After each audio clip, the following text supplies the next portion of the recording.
1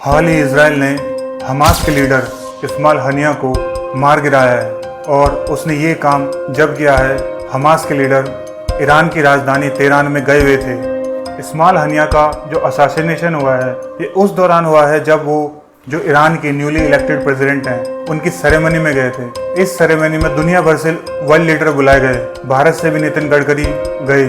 उस सेरेमनी में हमास के लीडर इस्माइल हनिया को बुलाया गया और उसको ख़त्म होने के बाद अगली सुबह 2 बजे के आसपास हमास के लीडर की हत्या कर दी गई। इस्माइल हनिया की किलिंग वहां पर हुई जहां पे गेस्ट हाउस था तेहरान के पास ही, जो नशत नाम से था। ये गेस्ट हाउस IRGC की सिक्योरिटी में था, इस्लामिक रिवोल्यूशनरी गार्ड्स को। ये हेविली गार्डेड थे, लेकिन फिर भी इजराइल हमास के लीडर को मारने में सक्सेसफुल हुआ। ये कहीं ना कहीं फेलियर है IRGC का और इजराइल की सिक्योरिटी का कि एक हाई प्रोफाइल पर्सन को किस तरह से दूसरे देश उसकी राजधानी में मार सकता है। ये कहीं ना कहीं अदर लीडर के ऊपर भी थ्रेट रहता है कि उनको भी मारा जा सकता है। और जिस तरह से किलिंग का बताया जा रहा है, जो किलिंग का मेथड है वो एक बम प्लांटेड किया हुआ था और इस बम को रिमोटली ऑपरेटेड किया गया इजराइल से।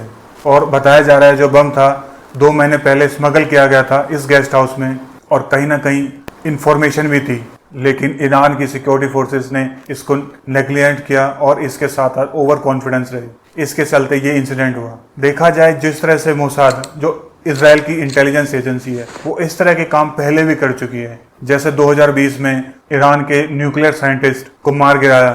हालांकि इजराइल ने अभी तक ये ऑफिशियली कंफर्म नहीं किया गया है। जिस तरह से इजराइल ने ईरान में रहते हुए हमास के लीडर को मारा है, एक रिमोटली बम का यूज किया है, इससे पता चलता है कि इजराइल किस तरह से जो न्यू टेक्नोलॉजी जैसे AI का यूज करके एडवांस टेक्नोलॉजीज का वेपन में वॉर में यूज कर सकता है। इसका एक डेमोन्स्ट्रेशन है। जिस तरह से ईरान की इंटरनल सिक्योरिटी फेल हो चुकी है, एक इंडिविजुअल को टारगेट किया गया उसी की राजधानी में और जो उसको प्रोटेक्ट नहीं कर पाए। ये हमास का लीडर जिसको ईरान सपोर्ट करता है और इसको फंडेड भी करता है हमास को, कहीं ना कहीं हाई प्रोफाइल पर्सन को ना प्रोटेक्ट करवाना ईरान की एक ह्यूमिलिएशन की बात है। ईरान के सुप्रीम लीडर अयतोल्ला अली ने कसम खाई है और बोला है कि इसके लिए ईरान इजराइल को पनिश करेगा और इसके सीवियर कॉन्सिक्वेंसेस होंगे। और पूरे ईरान में हमास के लीडर की शोक यात्रा निकाली गई और इसके साथ साथ एक पब्लिक सेंटिमेंट बिल्ड हो चुका है ईरान की जनता में और अदर्स इस्लामिक नेशंस में इजराइल को लेकर। और बताया जा रहा है कि एक हाई प्रोफाइल मीटिंग हुई है जो ईरान और उसके अलाइज जो उसके प्रॉक्सीज हैं हिजबुल्लाह, हमास, हुतीज की एक पोटेंशियल रिटालिएशंस दें इसके बदले इजराइल को।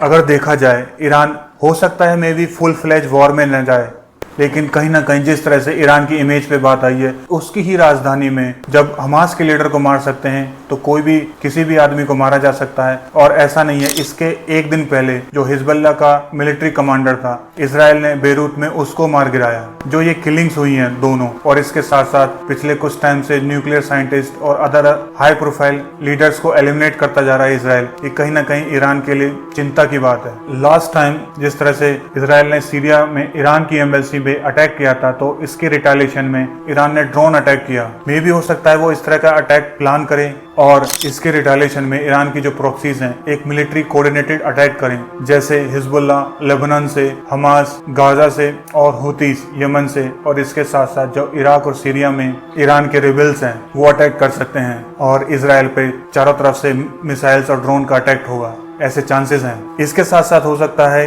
कि ईरान कहीं ना कहीं यूएस के जो इंटरेस्ट हैं, यूएस के बेसिस हैं, उनको टारगेट करे इराक में या फिर जो मिडल ईस्ट में है। अगर देखें जो हमास का लीडर इस्माइल हानिया, उसको कहीं ना कहीं ईरान ही सपोर्ट करता था, उसको लेके एक फुल फ्लैज वार करना क्या सही डिसीजन होगा, ये ईरान को देखना है। लेकिन अगर एक सिनेरियो बनता है जिस तरह से अब मिडल ईस्ट में सिचुएशन हो चुकी है, क्योंकि पूरे इस्लामिक कंट्रीज में इजराइल को लेके एक अग्रेशन है, एक बदले की भावना है। जिस तरह से पैलेस्टीनियन को भगाया जा रहा है, मारा जा रहा है गाजा में, उससे लेके ईरान को कहीं ना कहीं एक स्टैंड लेना होगा, एक कोई एक्शन लेना होगा अगर उसको अपनी इस्लामिक कंट्रीज में एक दबदबा बनाना है। अगर देखा जाए ईरान और इसराइल के बीच में अगर फुल फ्लेज वॉर होता है तो क्या होगा, किस तरह से ईरान और इसराइल की जो मिलिट्री कैपेबिलिटीज़ हैं उनको एक बार हम देखते हैं। वो इसराइल जिसके पास अभी करंट में 1,70,000 एक्टिव पर्सनल हैं, आर्मी फोर्सेस हैं, और इसके साथ साथ इसराइल की नेवी और एयरफोर्स बहुत ज़्यादा स्ट्रॉन्ग है। वहीं ईरान के पास अप्रॉक्स 1 लाख आर्मी फोर्सेस हैं। लेकिन देखा जाए कहीं ना कहीं ईरान और इसराइल एक डिस्टेंस पे हैं। जो वॉर है चांसेस हैं वो कहीं ना कहीं एयर में या नेवी के थ्रू लड़ी जाए, इसके एक लेस चांसेस है, क्योंकि ईरान को इसराइल पे हमला करने के लिए भी इराक, जॉर्डन जैसी कंट्रीज को पार करना पड़ेगा। तो इसके हाई प्रोबेबिलिटी चांसेस हैं जो वॉर होगी वो एयर टू एयर होगी या फिर ड्रोन और मिसाइल्स का अटैक होगा।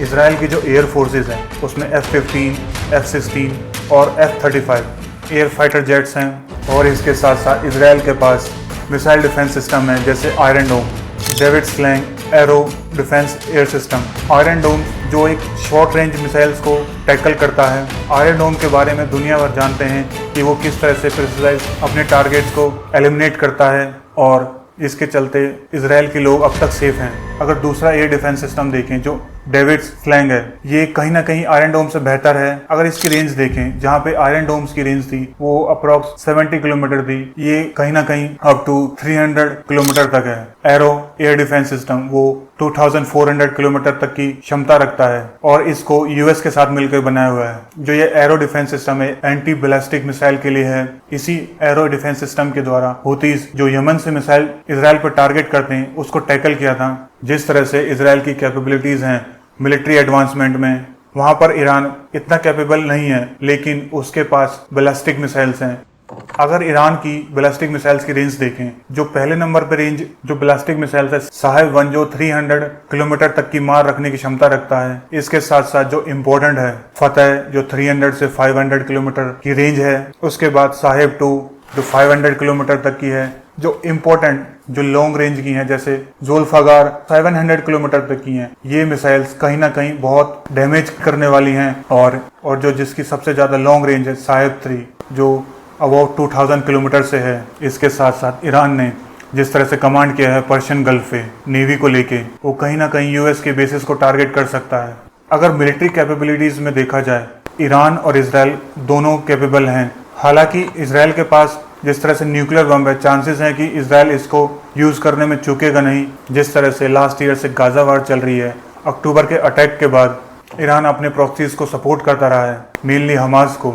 लेकिन अब ये जो वार है इसराइल और गाज़ा में ना होके स्प्रेड हो रही है धीरे धीरे, और पूरे मिडल ईस्ट में जिस तरह से लेबनान, यमन में हूतीज़ का इन्वॉल्वमेंट होता जा रहा है।